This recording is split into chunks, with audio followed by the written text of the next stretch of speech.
Bismillahirrahmanirrahim. Assalamualaikum warahmatullahi wabarakatuh. Halo teman-teman mahasiswa semuanya, apa kabar? Kita bertemu lagi di pertemuan ke-6 sekarang ya, di mata kuliah Mobile Security.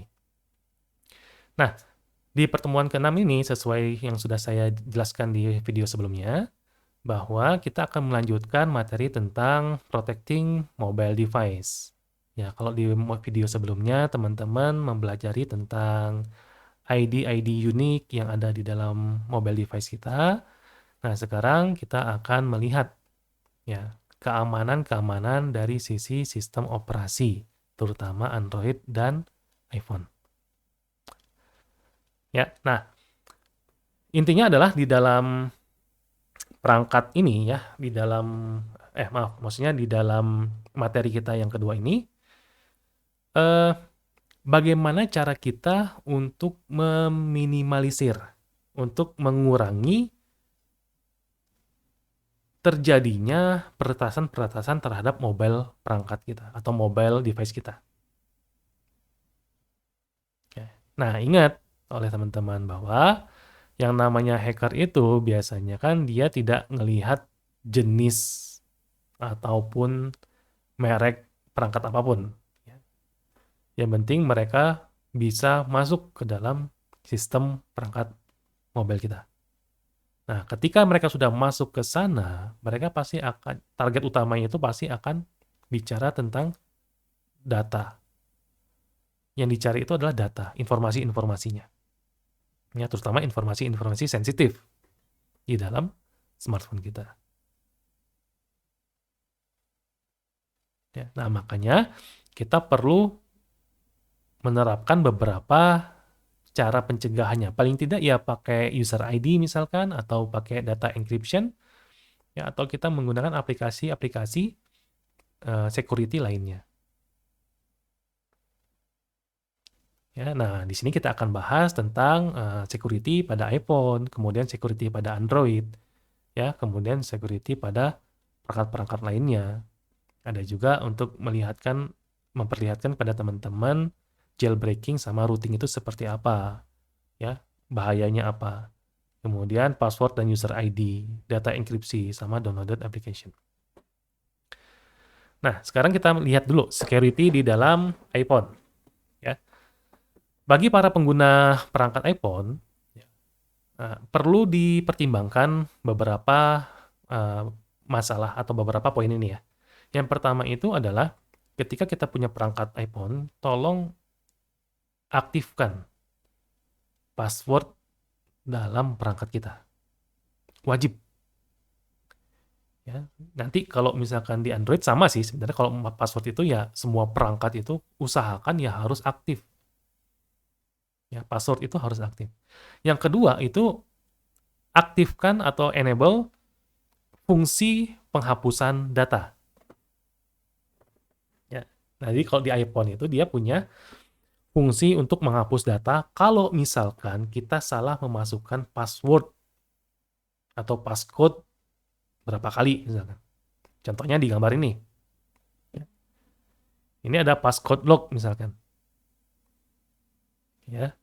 Jadi setiap 15 menit HP kita atau iPhone kita mati. Kemudian ketika kita mau, bukan mati ya, tapi screen-nya mati ya. Kemudian mau dihidupkan lagi screen-nya, biasanya dimasukin password. Nah, setelah kita isi password dan salah berapa kali, maka iPhone akan otomatis menghapus semua data-data di dalam smartphone iPhone ya. Nah, ini ya salah satu kelebihannya. Fungsinya serem sih Pak gitu ya. Tapi sebenarnya yang mau nggak mau, ini salah satu fitur yang disediakan oleh Apple untuk mengamankan perangkat-perangkat atau produk-produk mereka. Walaupun misalkan ya, HP atau iPhone-nya Kang Dika di sini misalkan ya, amit-amit ya, misalkan hilang, misalkan atau dicuri, ya, si pencurinya kan harus berhadapan dengan passcode-nya. Dicoba sekali, dua kali. Nah, kalau kita setting misalkan 5 kali salah, berarti sudah. otomatis akan di wipe atau dihapus data-datanya. Oke, jadi walaupun HP kita dicuri, tapi data kita mudah-mudahan ya insya Allah aman. Oke, itu yang kedua. Kemudian yang ketiga, enable Find My iPhone fitur atau fitur Find My iPhone itu diaktifkan. Ya, ini juga fitur yang sangat tidak kalah penting di dalam iPhone. Ya, di iPhone itu ada Find My iPhone. Jadi ketika HP kita hilang atau dicuri, kita bisa tracking. Ya, selama dengan catatan iPhone-nya terhubung ke internet dan juga tidak dimatikan. Ya. Nah, itu kita bisa tracking. Posisinya ada di mana, di mana, di mana. Itu harus aktif. Jadi, memang kalau misalkan GPS kita aktifkan terus, dampaknya apa, Pak? Dampaknya adalah baterai kita mungkin akan lebih cepat habis dibandingkan tanpa kita aktifkan terus, ya, GPS kita. Tetapi untuk security kan no problem. Kita mengorbankan baterai untuk keamanan. Ya tinggal masalahnya gimana teman-teman menilainya. Kalau merasa oh apa nggak worth it Pak, ya udah gitu, jangan. Tapi ingat balik lagi resiko teman-teman sendiri yang tanggung. Ya, tapi aktifkan saja. Kemudian yang terakhir ada encrypted backup. Jadi kita bisa mengencrypt data-data backup yang sudah data-data yang sudah kita backup. Ya, nah itu beberapa langkah atau tindakan yang disediakan oleh vendor Apple untuk mengamankan perangkat-perangkat terutama iPhone ya di sini ya. Terutama iPhone ya. Nah, kalau Android yang pertama tadi yang saya bilang ya, password. Biasanya kan kita harus mengisikan password ya di awalnya. Itu juga haruslah semua perangkat. Nah, tapi di sini kita fokuskan adalah mengaktifkan lock screen-nya. Jadi jangan sampai ketika kita tekan tombol power misalkan ya, langsung masuk ke tampilan desktopnya atau tampilan home-nya. Jangan sampai perangkat kita seperti itu. Jadi ketika diaktifkan atau dipencet tombol power, maka yang muncul dulu itu adalah lock screen dulu. Nah, aktifkan dulu itu. Kasih password. Ya, kalau perlu kasih sidik jari atau kasih apapun lah buat autentikasinya. Yang kedua, fitur disable USB. Fitur USB debugging itu tolong di nonaktifkan atau di disable. Settingan default semua Android itu adalah disable sih sebenarnya. Jadi kalau kita misalkan beli HP baru atau kita baru baru install Android baru, OS Android baru, biasanya fitur USB debugging ini ya disable. Nah ini tolong jangan di-enable. Karena memang kalau misalkan teman-teman programmer, di sini misalkan seneng ngoding, atau seneng pakai mobile ngoding ya, mobile programmer, biasanya kan ya mau nggak mau buat uji coba aplikasi yang kita hasilkan ya harus lewat handphone kita kan. Ya, supaya bisa diinstal di handphone kita, maka fitur USB debugging ini harus di-enable. Nah, jangan lupa, ya monggo silakan gitu ya, kalau misalkan kepentingannya buat uji coba. Tapi jangan lupa, setelah itu disable lagi. Ya. Nah, kemudian yang ketiga adalah aktifkan full disk encryption. Ya. Tolong aktifkan full disk encryption. Jadi, tempat penyimpanan kita di dalam perangkat mobile atau smartphone Android-nya itu di-encrypt. Jadi walaupun ada orang yang berhasil ngambil data kita, data yang diambil itu adalah hasil enkriptan. Jadi nggak bisa dibaca. Dan yang terakhir, pastikan dan hanya gunakan aplikasi-aplikasi yang berasal dari toko-toko official atau official store-nya. Ya, pastikan itu. Jangan dari website-website atau forum. Maksudnya website-website ilegal ya atau underground dan lain-lainnya. Itu ya dijauhkan lah. Ya. Oke. Kemudian setelah kita memahami keamanan di iPhone dan juga memahami keamanan di Android, sekarang kita lihat ya, tentang jailbreak sama root. Pak, boleh nggak saya melakukan jailbreak, melakukan rooting? Ya, saya tidak melarang ya. Boleh, silakan. Saya juga kalau lagi sedang eksplorasi misalkan, pengen nyoba ini, itu, dan seterusnya terhadap smartphone saya, biasanya saya lakukan routing. Ya.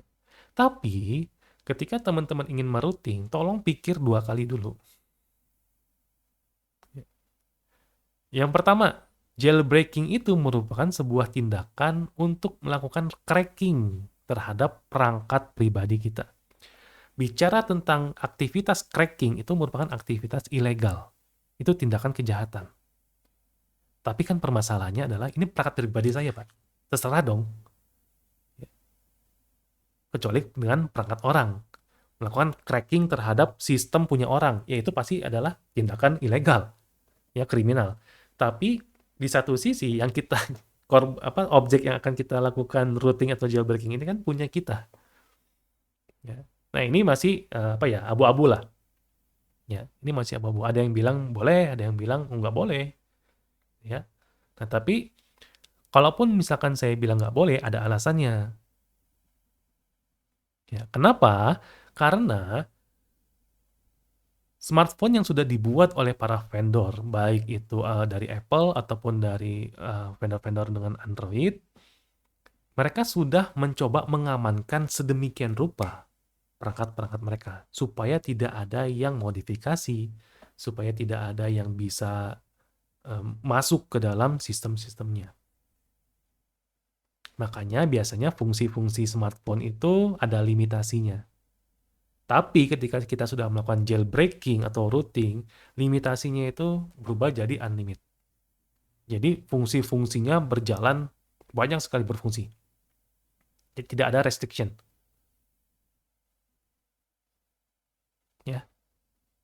Nah, biasanya kita gunakan untuk install-install aplikasi atau APK-APK dari luar, gitu ya. Nah, kita dari luar, dari komputer, kita transfer ke eh, mobile phone atau smartphone, kita install dari sana. Biasanya sih digunakan seperti itu. Nah, tapi ingat, beberapa perangkat atau vendor perangkat itu akan menonaktifkan garansinya ketika perangkat mereka sudah kena routing atau jailbreaking.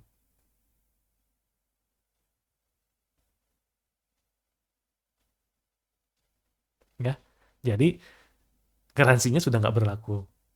Kayak iPhone, saya nggak tahu iPhone ya. Kalau misalkan beberapa vendor Android, misalkan kayak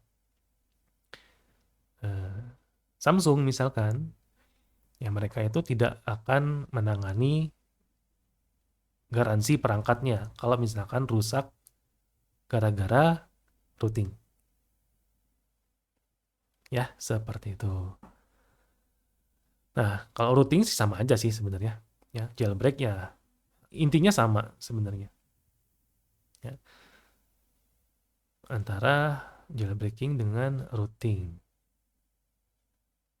Intinya adalah bagaimana kita bisa meningkatkan kemampuan dari perangkat kita tadi yang awalnya di limit menjadi unlimited. Yang awalnya di restriction menjadi unrestricted. Ya, seperti itu. Tapi dengan catatan ini ya, tolong perhatikan. Ya, kalau misalkan HP kita baru beli, masih ada garansi 3 tahun atau 2 tahun misalkan, ya saran saya sih jangan macam-macam lah. Jangan di jailbreak atau segala macam.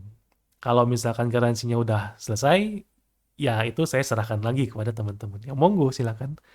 Ya mau dibeli. Tapi kalau saya pribadi sih ya, saya menggunakan smartphone dengan fungsi yang dalam tanda kutip di limit sama vendor sekarang itu ya, saya rasa nggak ada masalah sih. Karena saya memang bukan mobile programmer ya. Tapi kalau teman-teman mobile programmer ya mungkin mau nggak mau Pak harus di routing Pak. Ya monggo silakan. Ya. Nah, sayangnya katanya ya, kedua tindakan ini, kedua aktivitas ini, maksudnya kedua jailbreaking dan routing ini punya dampak terhadap sistem perangkat kita. Dan bahkan dia bisa membocorkan password, kemudian informasi lokasi kita, dan juga informasi-informasi personal yang ada di dalam perangkat smartphone kita.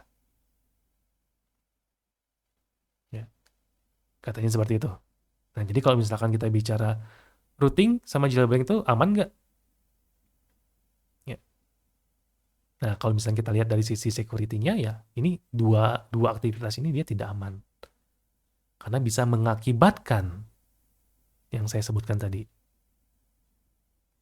Ya, risikonya tinggi. Nah, kemudian ada yang namanya password and user ID. Ini juga perlu diterapkan di semua perangkat mobile teman-teman. Nah, cuman permasalahannya adalah seberapa kuat password atau user ID yang teman-teman buat. Ya. Ya, kita nggak aneh lah gitu ya, udah nggak aneh lah karena ketika kita harus melakukan aktivitas atau menjalankan layanan-layanan yang ada di smartphone, pasti akan dihadapkan dengan username, user ID ataupun password. Mau buka aplikasi mobile banking, ya pasti akan dihadapkan username password. Ya, pengen mau masuk ke smartphone misalkan, pasti akan dihadapi user ID atau password atau PIN atau apapun istilahnya yang lain.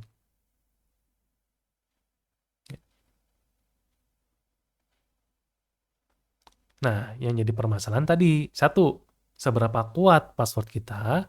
Yang kedua adalah seberapa sering kita menggunakan password kita. Ya, atau seberapa sering kita mengganti password kita. Ya kan, karena itu kan kalau mau aman password kita kan yang pertama, kita harus ganti rutin. Ya, berkala. Mau sebulan sekali, mau 2 bulan sekali, ya, mau sehari sekali kalau teman-teman rajin gitu ya. Ya silakan saja. Ya. Nah, yang kedua itu seberapa kuat nih kombinasi-kombinasi password kita. Terus yang ketiga, ya jangan sampai ada yang mudah ditebak passwordnya.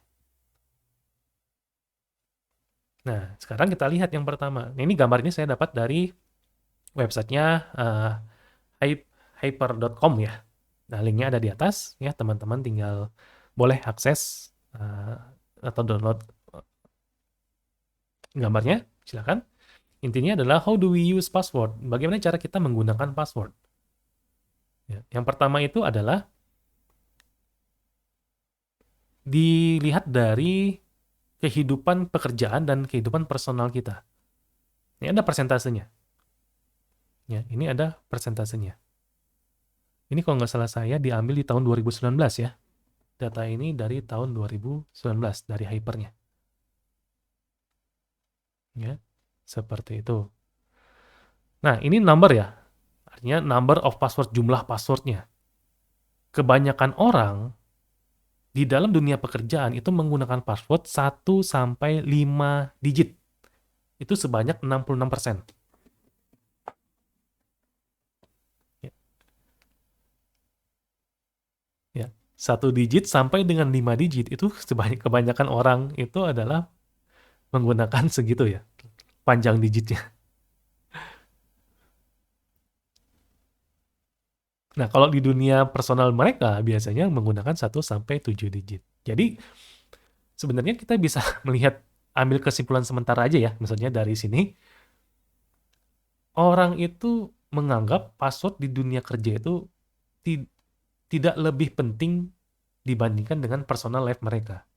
Mereka lebih penting bagaimana cara mengamankan media sosial, mengamankan email mereka, gitu, perangkat mereka. Tapi kalau bicara password-password yang digunakan untuk pekerjaan, misalkan password untuk login ke VPN perusahaan, password untuk mengakses server perusahaan. Nah, biasanya menggunakan password 1-5 digit atau nomor.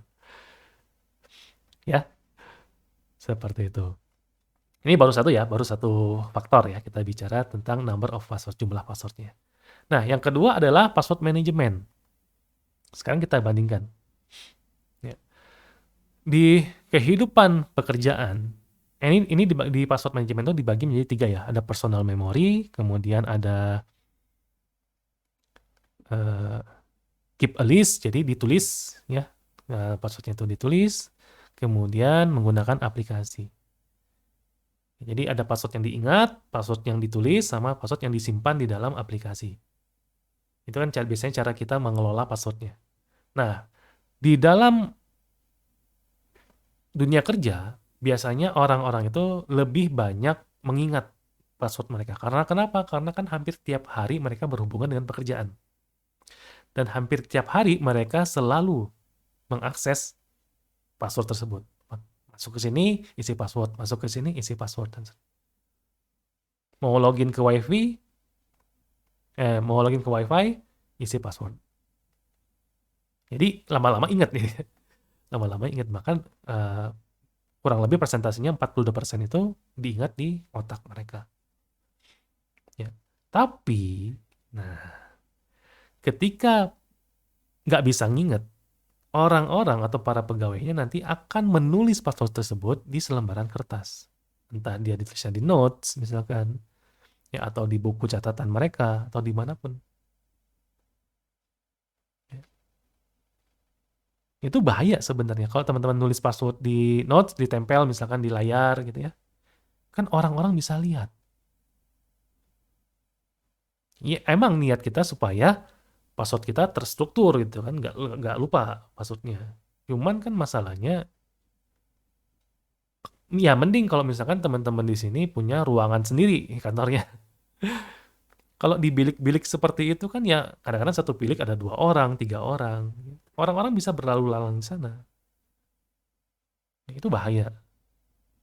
Nah, atau yang menggunakan aplikasi-aplikasi untuk password management. Banyak aplikasi-aplikasinya. Kalau saya pribadi sih menggunakan password aplikasi manajemen. Ya, seperti itu. Ya, ini tentang password manajemen. Nah, kemudian password reset. Ya, password reset. Ya. Berapa orang yang sering melakukan password reset di kehidupan pekerjaan atau kehidupan personal? Ternyata di kehidupan personal. Ya, paling banyak itu 78% orang melakukan password reset. Karena kenapa? Karena kalau kita lihat dari number of passwordnya tadi di awal, di kehidupan personal orang-orang itu kan banyaknya menggunakan password yang panjang. Nah, ketika panjang itu kan butuh effort buat memori kita di kepala kita itu untuk menghafal tadi. Kalau ada yang lupa digit misalkan, lupa jumlahnya, lupa angkanya dan seterusnya, maka kita akan gunakan fitur reset password. Ya. Nah, kemudian juga berhubungan dengan update password atau password reuse. Ya. Nah, kita biasanya kalaupun disuruh update password, biasanya akan menggunakan password itu berulang-ulang. Paling cuma nambahin huruf, misalkan nambahin angka. Misalkan Dodi, kamu harus ganti itu update password kamu. Oke Pak, siap. Dodi 1. Atau diganti D-nya besar. Ya. Bulan depan ganti lagi, Y-nya besar. Dan seterusnya. Jadi passwordnya sebenarnya itu-itu aja digunakan terus. Ya. Nah ini nggak boleh ya, password seperti itu sebenarnya tidak boleh digunakan terus-menerus. Tapi, balik lagi, kenyataannya memang orang-orang banyak menggunakan password itu ya menggunakan password yang sama. Every system, every medsos, every device that they use itu biasanya menggunakan password yang sama atau PIN yang sama. Ini sebenarnya nggak boleh, jadi kita harus rubah. Ya. Perilaku seperti ini harus dirubah. Nah ini beberapa data juga ya. Ini ada data. Seberapa sering sih kita sharing password kita ke orang lain? Nah ini juga datanya teman-teman bisa akses di securitymagazine.com. Di atas ada linknya. Ya. Ya. Jadi kalau misalkan passcode dari telepon, ya, di sini disebutkan katanya 35% orang itu berbagi passcode-nya. Ke siapa? Ke pasangannya. Biasanya kalau udah nikah nih. Nah teman-teman nanti ya, Kalau misalkan sudah nikah, ya pasti kerasa. Mau nggak mau, terpaksa dan terpaksa harus berbagi PIN atau passcode teleponnya dengan istri atau suaminya. Daripada taruhannya adalah rumah tangga gitu ya. Oke. Emang gede ya ternyata ya, gede. Tapi dibandingkan dengan misalkan kita share ke pacar, atau share ke orang tua, share ke teman, atau share ke rekan kerja kita, perbandingannya itu lebih besar adalah share ke pasangan kita. Ya. Nah, tapi kalau kita bandingkan dengan tidak pernah di-share, itu ya memang lebih tinggi. Bagus lah. Artinya, tapi kalau dijumlahin ya tetap aja ya semuanya ya. 35 tambah 11 tambah 8, 9, 3. Ya totalnya adalah 59%. Jadi persentase di-share atau tidak ternyata lebih tinggi di-share ya. Cuman perbandingannya dipisah-pisah. Nah, kalau misalkan phone fingerprint or Face ID gitu ya. Ya sedikit sih yang nge-share, tapi saya juga bingung juga ya. Gimana cara nge-share fingerprint atau Face ID itu? Kan itu milik milik kita gitu kan. Itu milik kita. Ya. Nah, ini teman-teman boleh cari ya alasannya kenapa ternyata bisa di-share ya. Apakah fingerprint di telepon kita bisa di-share atau bisa digunakan oleh dua orang? Ya. Nah, teman-teman coba ya, nanti kita diskusi ya.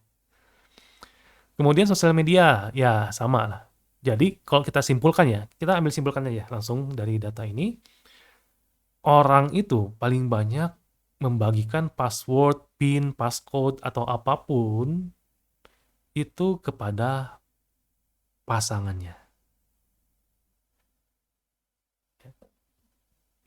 Ya, contoh suami yang senang berbagi. Ya, oke, itu mungkin ya data ini ya seharusnya ya akan lebih baik, akan lebih aman jika password itu atau PIN itu tidak boleh kita share ke siapapun. Ya, harusnya tidak boleh. Oke. Nah, kemudian bagaimana nih penerapan kita terhadap password? Tadi di awal saya sudah bilang bahwa ketika kita menggunakan password, yang pertama gunakan password yang kuat. Yang kedua, gunakan password yang bervariasi dan juga panjang. Dan yang ketiga, ganti password per periode. Nah, ini. Ya. Jadi yang namanya strong password itu, kita harus bisa menggunakan 7-10 karakter. Paling tidak minimal 7 deh. Atau kalau pengen aman lagi minimal 8. Ya, 8 karakter.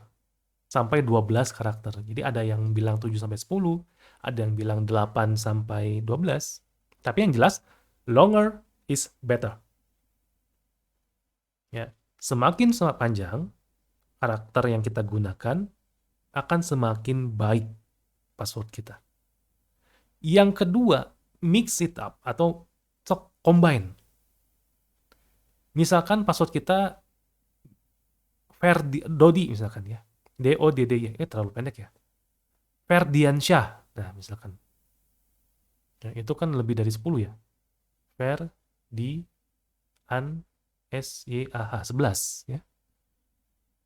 Lumayan tuh. Secara panjangnya oke, gitu kan. Tinggal kombinasikan. Mix it up. Ya.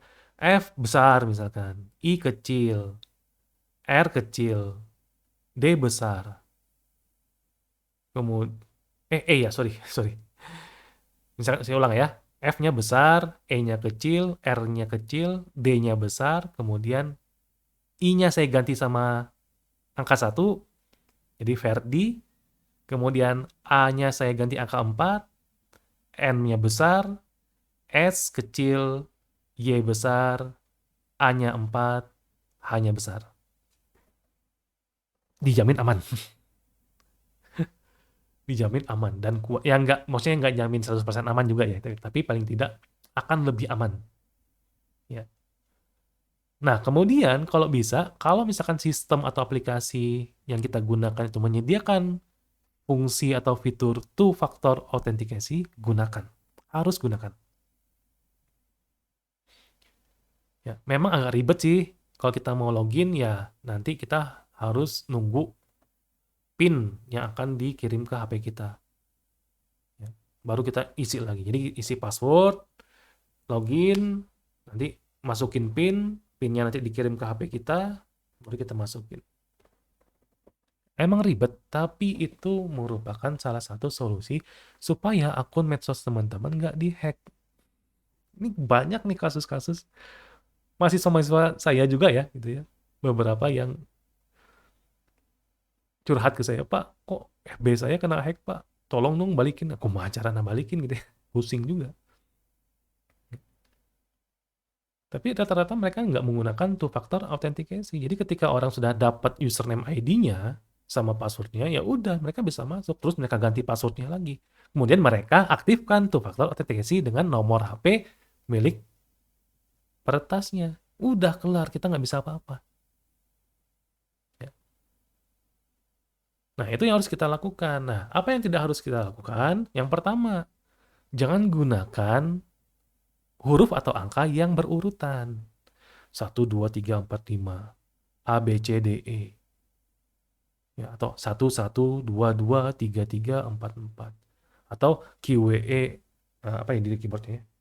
Q, W, E, R, T, Y, QWERTY, 1, 2, 3, 4, 5. Jangan kayak gitu. Itu udah mudah kedebak. Yang kedua, jangan menggunakan informasi-informasi personal. Kayak saya tadi misalkan Ferdiansyah. Ya usahakan jangan gunakan nama.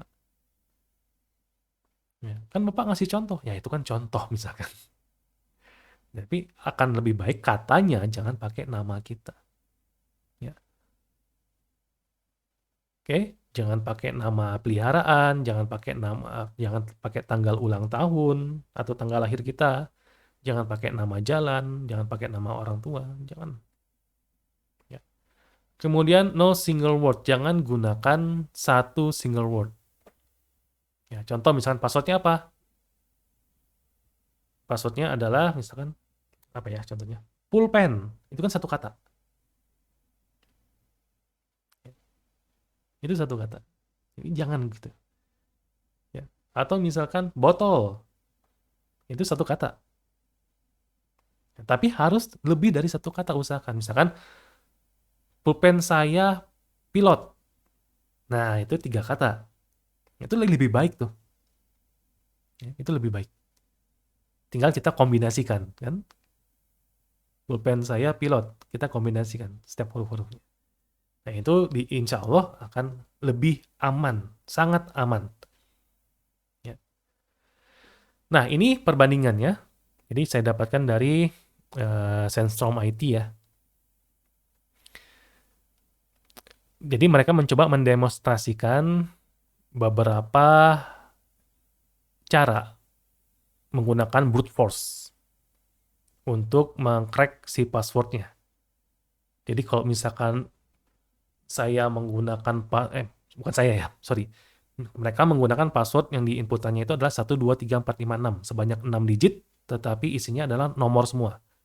Maka kalau kita gunakan brute force, itu bisa terpecahkan selama 0,2 milisecond. Ya.